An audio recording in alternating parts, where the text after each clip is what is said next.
this is Snarkastic TV Reviews. I'm Rama and this is Shweta. And today we're going to talk about Arrow Season 3, episodes 10 to 13. The trilogy plus one episode. The quadrilogy? Sure. Basically, it's 4 episodes without Oliver and full of Laurel. I wasn't going to say Laurel. Oh. Anyway, these episodes begin with the team handling business, taking down bad guys and keeping the city together in the Arrow's absence. They meet 2 extremely interesting villains. Let's call them Dead Guy and Guy who asks people who they are before they beat him up. Who the hell are you? Who the hell are you? AKA, who the hell are you? It is revealed that these guys work for Mr. Danny Brickware, also known as the bulletproof dude who shoots and beats people on his side. To be fair, he gives them a fair chance to take him down. His rules are extremely simple. You know the deal. You take me down first, you walk out alive. But somehow he never gets shot. Ever. And he wants to take over the Glades because, well, why not? With that fascinating motive behind everything he does, he starts a sort of war against the city. Which is inconvenient considering Oliver is MIA. It's been only 3 days where we pick up, but the team has already begun fearing the worst. Especially after Malcolm pays them a visit. Felicity doesn't even consider the possibility. She refuses to acknowledge that Oliver may have lost the duel. So much so that she gets Diggled. And we all know who's usually on that end. Diggle and Roy are concerned that she may be in denial. Which she was, but to be fair, all of them were. Until all their hopes were dashed when Malcolm showed up in the foundry a second time. With the infamous been through Oliver Queen's heart/abdomen sword. Seriously, not complaining or anything, but how is this guy still alive? I know. Mr. 9 Lives can't kill me even if you run a sword through me and kick me off a cliff. A freaking cliff!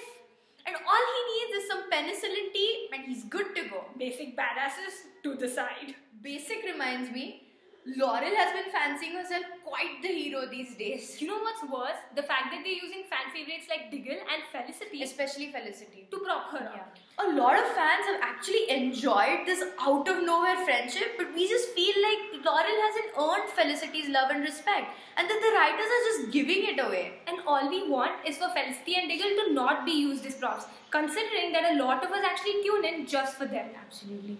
I mean, it's disrespectful not only to the characters and the actors, but also to us as the audience. It makes no sense as to why Laurel has to go out on the field while Diggle is manning the comms. Especially after Laurel turned her nose up at that job, which Felicity usually does, as if it isn't good enough for her. I really wanted to give her transformation a chance. But not at the cost of other characters. I mean, how many have to suffer and or die before they stop pouring good money over bad? I really hope that they don't end up alienating the fan base over this. I know. I mean, Katie Cassidy can barely manage acting as a lawyer. Now you want to make her act as a warrior too? What's wrong with you? And that was the fundamental question we went to ask the writers when we came across a particularly interesting conversation that they were having. You say eavesdropping, we say came across. Same difference. But you have to fandom swear not to get us into trouble, okay? This information is sensitive. Check it out. I can't do this anymore. I'm done. We have to make Cassidy and Laurel lovable or die trying. You realize a lot of characters have actually died trying, right? What if I tell you that I have an idea? Nothing ever works. She makes everything sound condescending. You know what she implied in an interview recently? That the fans' opinions are bullshit to her. God forbid somebody call her out on her lack of talent. Whoa, calm down. She said that? Yeah. Rude. And weird to blame every time something goes wrong with this character. Sheesh. Stop with the rant. We got this. Are you familiar with the term popularity by association? When somebody is popular only because of the people they hang out with? Oh, so what you're saying is... Who's popular? People are going to dig the female friendship angle. Maybe we can get Diggle to prop her up too. I actually have some ideas about that. Diggle fights for his brother, Laurel fights for her sister. And Felicity is always so positive, so when Laurel wants to give up, maybe she encourages her to go on. And tells her she deserves a mask. Ooh, how about this? She tells Laurel that she has this light inside of her. Huh, right? Yeah, let's do this. This video was brought to you by a reliable source. Also, pigs can fly, Left Shark is a fantastic dancer, Katie Cassidy does her own stunts, and Olicity is annoying. Okay then. Terrible idea by the writers. Unfortunately, not even the biggest mistake. Laurel pretends to be Sarah just to extract information from her dad for a case. Still not the worst thing that they did. Believe it or not, she then goes to meet him pretending to be Sarah. Though he seems weirdly okay with the fact that Sarah suddenly sprouted 5 inches, became way thinner and can't fight anymore. Not to mention the other parts of her that just aren't the same. Disturbing, but okay. But one of the best parts of the trilogy was actually when he finally knew. Best parts remind me, Thea finally knows and she's proud of her big brother. One of the defining moments for the character. She's been a pretty rudderless part of the season so far, with the visually pleasing and yet not so useful fights with Malcolm. But I feel like she became a real part of the show again and kind of validated Oliver's sacrifices. And in doing so, she brought him closer to accepting life both as Oliver as well as the Arrow, which you'd think he'd be closer to doing by now after almost dying and dreaming of Felicity. That dream.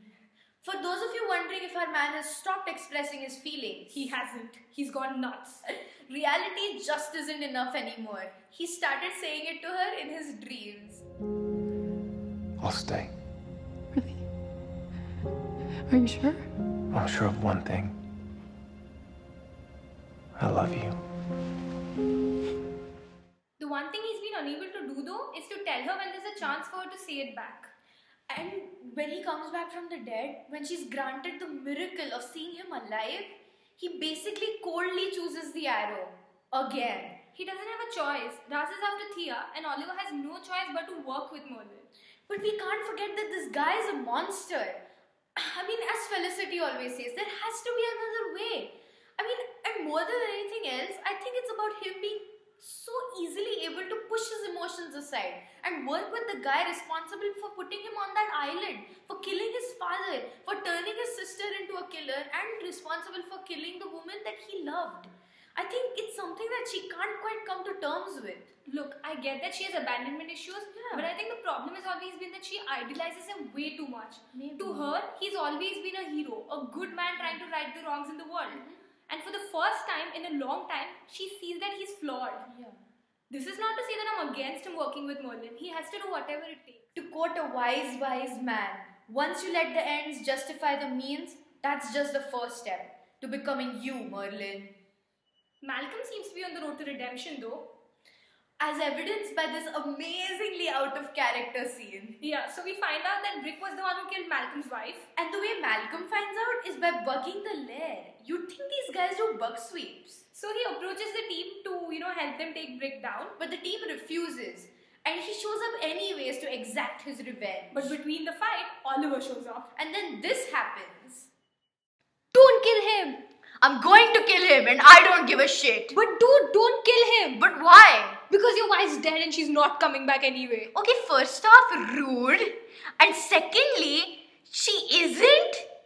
And you never felt the need to tell me this before. You're saying I killed 503 people, including my own son, for nothing? Awkward. I hate you. And Malcolm lets him go just like that. Because Thea wouldn't forgive him for killing Brick. But I feel like Malcolm let the Thea forgiveness boat sail a long time ago. Yup, right around the time that he drugged her and made her kill Sarah. Thea made the right, if not uncalled for decision to, not trust Merlin. Because she feels like he drove a wedge between her and Oliver. But then DJ Jerk tried to poison her and she realized that she had no choice but to take the league seriously and work with her dad and her brother to survive. You know what wasn't creepy at all? That Thea's ex-boyfriend and father were right there when she got busy with the DJ, who we find out is a part-time assassin along with full-time Jerk. Thea tries to protect herself but fails, and therefore Roy and Malcolm step in to save her. Roy has really stepped up his game since Oliver died. Big time. He's really come into his own, be it being Arsenal, standing up to Malcolm and protecting Thea, or standing up to Oliver. But I thought he was way too harsh on Oliver there. He was just trying to shelter his sister. It wasn't about that. He was mad about Oliver letting Thea in. only to tell her that they needed to work with Malcolm. And thus not really leaving her with much choice. This argument left Oliver very hurt and confused. Felicity siding with Roy didn't help matters either. But it was Diggle to the rescue. He went and talked to Oliver, told him that though the crusade may have started centered around him, it's turned into something else, something amazing. I thought this was slightly off base. I mean, Oliver ran a tight ship, yes, but he was never averse to taking other people's opinion. And in fact, he's always thought of the team as equal partners. True. Fair enough, though he seems to have forgotten that Diggle can fight. Diggle should be Oliver's primary backup on the field. Instead, he's running comms second hand. While amateur hour with Laurel is saving the city one corny dialogue at a time. I'm the justice you can't run from. They need to find some kind of middle ground. We are okay with Team Arrow evolving. But not while watching everything that's great about the show disintegrate. The flashbacks are still not connecting to a larger plot. Waller seems to be evil just for the heck of it, while Hong Kong is being loosely connected back to the present day. Seeing Tatsu and Maseo in present day was way more entertaining. Maseo is seemingly estranged from his wife and is now a member of the League. And he saved Oliver because, well, that's what bros are for. He seemingly lacks the knowledge of penicillin and thus calls upon his wife, ex-wife, to save Oliver after that scratch and stumble.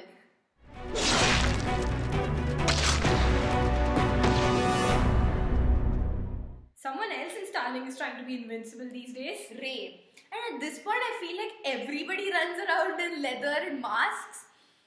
Though technically he'd be running around in a metal exoskeleton with a helmet. Only in Starling. Also, he's roped in everyone's favorite tech whiz to help him out. That's right. Felicity Smoke is helping Ray Palmer build his atom suit and save the city. And no, Oliver does not know yet.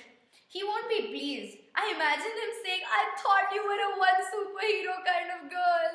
And sitting near the fern and sulking. That would be amusing. But jokes apart, Ray and Felicity were one of the few bright spots of the quadrilogy. Who'd have thought, right? Unfortunately though, these past few episodes have failed to impress. I'd go as far as to say that they were rather disappointing. Oliver's return from the dead was unimpressive. It was rather anticlimactic. He gave a random speech which was cool and yet completely unnecessary. The Felicity hug though was adorable, the way she knocks the air right out of him. And the scene where Felicity tells Oliver that she doesn't want to be a woman he loves had us witness some phenomenal acting on both Emily and Steven's part. Even Felicity grieving was done beautifully. Emily Vetrica is tremendous and proves yet again that the show can rest comfortably on her shoulders. She takes Felicity through the 5 stages of grief, and with her, we go through it too. These episodes have been really all over the place. Diggle is still being completely ignored and used as a plot device. Laurel's transformation into the Black Canary was unimpressive and stilted, to say the least. And probably for the first time on the show, the stunts have failed to impress. Felicity is being used as a prop and forced to behave out of character. However, Roy and Thea have really matured as characters. They are forcing the Merlin redemption arc way too much though. The flashbacks still feel a little lost. And they aren't using Ra's al Ghul to his potential. They had Laurel pretend to be Sarah and avoided telling Captain Lance the truth. Though in the scene that they did, it was really well done. Overall, we thought that these few episodes had potential with Oliver being gone. To allow the team to shine. But that didn't happen. Which is why we give this trilogy 4 rungs out. Wait. What? We did get to see Sarah beat Laurel up. Oh yeah. Okay, an extra rung. Alright, our rating system is very simple. We use salmon ladder rungs instead of stars. And we give this quadrilogy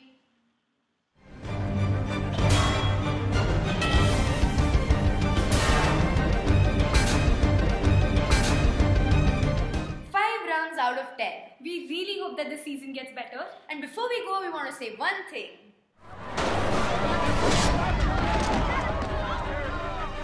Was my form off? Yes. That was possibly the worst punch that I've ever seen. I admire your confidence though. Do you? No. And that's all for now. If you liked our video, don't forget to comment, like or subscribe to our channel. If you have any questions or want to make any suggestions, leave it in the comments below. Thank you for watching. Stay tuned for more.